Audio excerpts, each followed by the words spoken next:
ముఖ్యంగా మాట్లాడుకోవాల్సినవి ఒక 2-3 అంశాలు ఉన్నాయి. అందులో ప్రప్రథమంగా రాలిన నవరత్నాలు. అంటే జగనన్న పథకాలు నవరత్నాలు కాదు. జగనన్న కోసం రూల్స్ లేవు, అన్నిటినీ బ్రేక్ చేసి పాలేరు కన్నా అసహ్యంగా పనులు చేస్తున్న సెంట్రల్ సర్వీస్ ఆఫీసర్స్, ఐఏఎస్లు, ఐపీఎస్లు, ఆ రాలిన నవరత్నాల పేర్లు ఒకసారి చెప్పుకుందాం.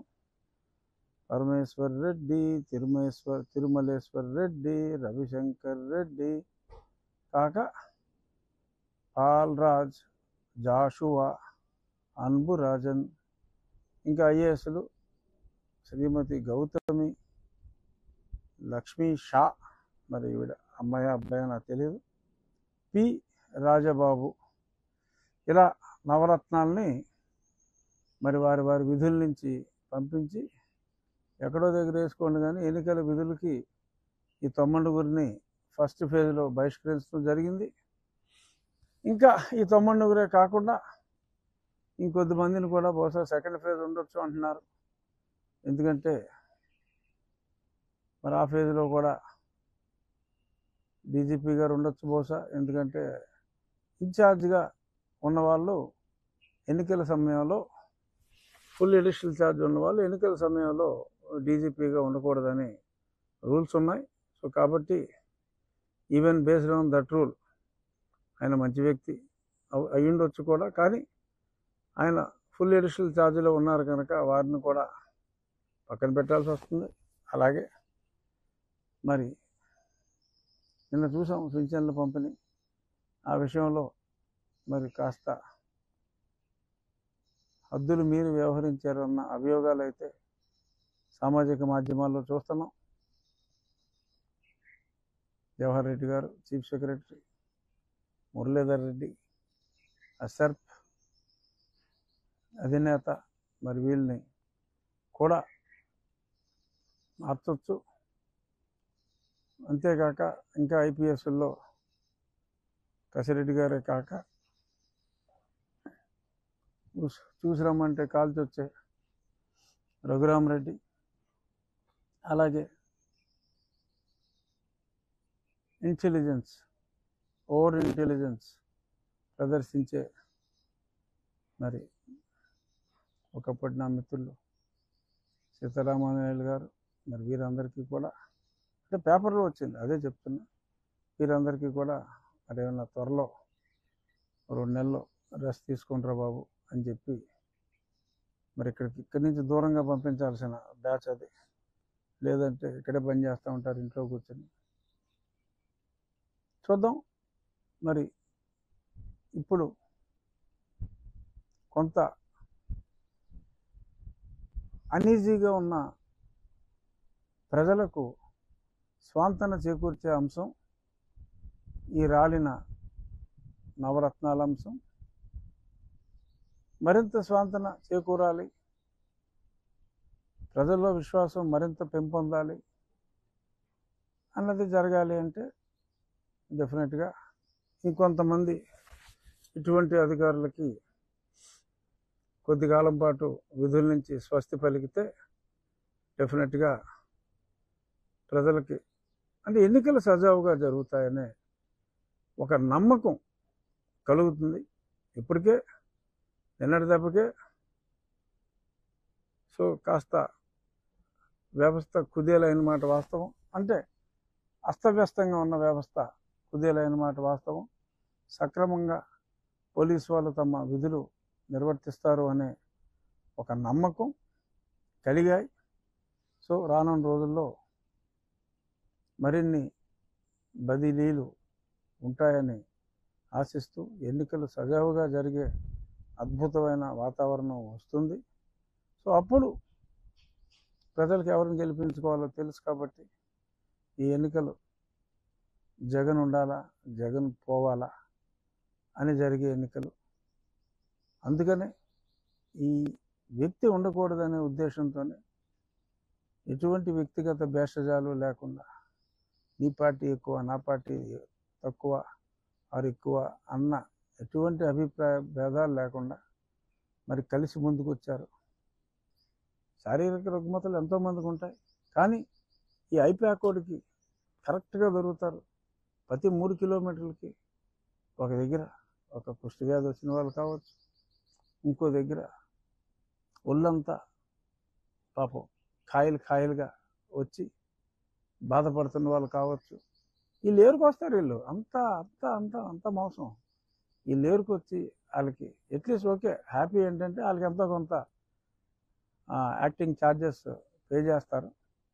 సో యాక్టింగ్ ఛార్జెస్ పే చేసి అట్ సర్టెన్ డిస్టెన్సెస్ ఎక్కడ ఆపాలి అని ఇవాళ పేపర్లో కూడా వచ్చింది. ఆ కెమెరా వాళ్ళు రెడీగా ఉంటారు. ఆ కరెక్ట్ యాంగిల్లో ఎవరికన్నా అంగవైకల్యం ఉంటే అంగవైకల్యం బాగా పడేలాగా ఒక కెమెరా, జగన్మోహన్ రెడ్డి గారు కాస్త బాధపడుతూ ఉంటే ఆ బాధని బాగా యాంప్లిఫై చేసేలాగా వెంటనే పేపర్లో, సాక్షిలో వృద్ధురాలు ఆపితే వెంటనే బస్సు ఆపి పరామర్శించిన జగన్ అన్న. అప్పుడు ఎలక్షన్లో చూసాం, లాస్ట్ టైం ఇలాగే డ్రామాలు ఆడేవాడు ఐపాకోడు. ఇలాగే మళ్ళీ సేమ్ డ్రామాలు ఇంకా మారలా ఇల్లు, అదే డ్రామాలు రిపీటు. కానీ మరి ఇంకా ఎవడో ఎలక్షన్ క్యాంపెయిన్కి ఇండివిజువల్గా వెళ్తున్నాడు, మరి ఇంకా మీటింగులకి ఆర్టీసీ బస్సుకి ఇద్దరు కూడా అతని మీటింగులకి రావట్లేదు. చాలా దారుణం.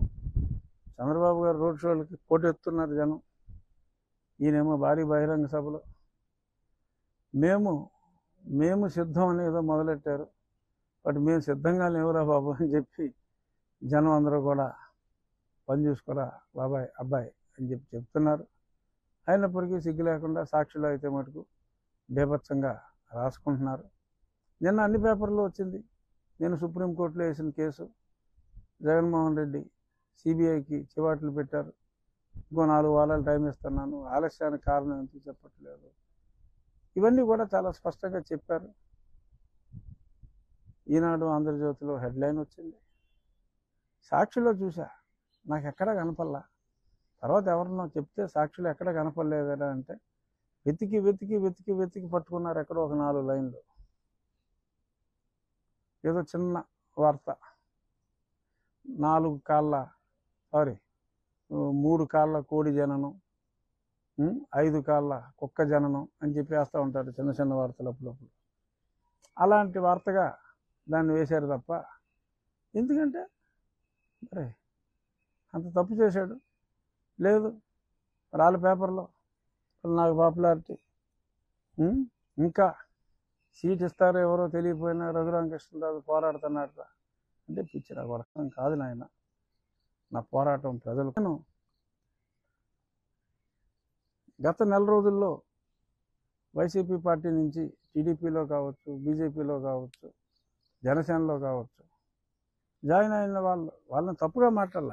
కానీ 3 నెలల ముందు వీళ్ళల్లో ఎవడైనా 4 సంవత్సరాల నుంచి 4.5 సంవత్సరాల నుంచి ఇతని అవినీతిపై, అన్యాయాలపై పోరాడుతున్నాను నేను. Because we have to remove him from the political system for the welfare of the people అనే ఒకే ఒక ఉద్దేశంతో ఎవరైనా ఇప్పుడు జాయిన్ అయిన వాళ్ళు ఎవరైనా 3 నెలల ముందు మాట్లాడుంటే, జగన్మోహన్ రెడ్డికి వ్యతిరేకంగా ఒక్క వాక్యమైనా మాట్లాడుంటే, నేను రాజకీయాల నుంచి తప్పుకుంటా అని నేనంటే, దాన్ని హెడ్లైన్ కింద పెట్టి ఆడవాడు ఇంటూరు రవికిరణ్ ఆడు బ్రోకర్ లంజోడుకు ఆడు దాని మీద పెట్టి నేనేదో రాజకీయాల నుంచి స్వస్తి అని, నేనేదో మాట్లాడేటప్పుడు ఒకసారి బాధగా ఉన్నప్పుడు ఒక డిఫరెంట్ ఎక్స్ప్రెషన్ ఉండొచ్చు. జగన్మోహన్ రెడ్డి ఎవరన్నా పెళ్ళిళ్ళకి వెళ్తే ఏడుస్తా, సావును చూస్తే నవ్వుతూ ఉంటాడు. అలా ఏమో అటువంటి నెగిటివ్ ఎక్స్ప్రెషన్స్ కాకుండా ఈ వ్యవస్థ మీద ఎప్పుడప్పుడు మరి నాకు ఏదైనా అన్యాయం జరిగింది అనిపించినప్పుడు కొంత ఫీలింగ్ మారచ్చు. అలాంటి ఫోటో ఒకటి వేసి రాజకీయాల నుంచి తప్పుకుంటానంటున్నాడు అని రాస్తారా నా కొడకల్లారా వైసీపీ గారు? నేను ప్రజాక్షేత్రంలోనే ఉంటున్నా, నాకు అలసట లేదు, అలసట రాదు. ఈ జగన్మోహన్ రెడ్డి ప్రభుత్వాన్ని దింపే వరకు నిద్రపోయేదే లేదు. మిస్టర్ రవికుమార్ ఇంటూరి తిక్క తిక్క పోస్టులు పెట్టి పరువు దిగజార్చుకోమాకరా. ఓకే. ఇంకా దాము బాలాజీ అంట, ఆడెవడో నా గురించి రకరకాలుగా మాట్లాడుతూ ఉంటాడు, ఆడెవడో నాకు తెలియదు. సరే ఈ సాయి అయితే సరే వీళ్ళు ఎవరికన్నా అసలు ఎవడు ఏ ఇంటర్వ్యూ ఎవడ మీద చేసినా సరే మధ్యలో ఒక ట్రిపులర్ అనే అక్షరం రాస్తున్నారు వ్యూస్ కోసం. రాసుకోండి. బట్ పిచ్చి పిచ్చిగా అవహేళనలు చేస్తే, ఉన్నది లేనట్టుగా లేనిది ఉన్నట్టుగా రాస్తే, హే పేటిఎం డాగ్ కొడకల్లారా, చాలా విషయాలు ఉన్నాయి. అది బయటికి తీస్తే గుండాకి చస్తారు మీ అధినేతలు. Be careful. It's my pleasant warning.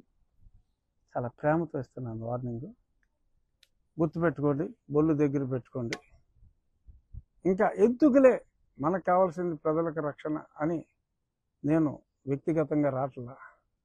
ఆ కొడకల్లారా నా ఇక్కడ బొచ్చు ఇంకెక్కడ బొచ్చో తప్పితే నీకు మాట్లాడడానికి ఏముంది రా చెత్త నా కొడకల్లారా అని అనాలనిపించినా కూడా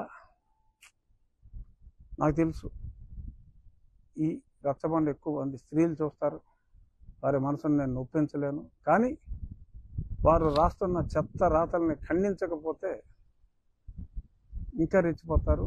రెచ్చిపోతే నేను ఇంకా రెచ్చిపోతాను. ఇంటి గుట్టు వాళ్ళ ఇంటి గుట్టు బయట పెడతాం మంచిది కాదని నేను ఎక్కువ మాట్లాడతా. సంయమనం పాటిస్తున్నా. ఇలాగే రే నువ్వు ప్రతి చెత్త నా కొడుకు నా ఇంటూరు నీ దాము గారిని అన్ని చెత్త మాట్లాడిస్తే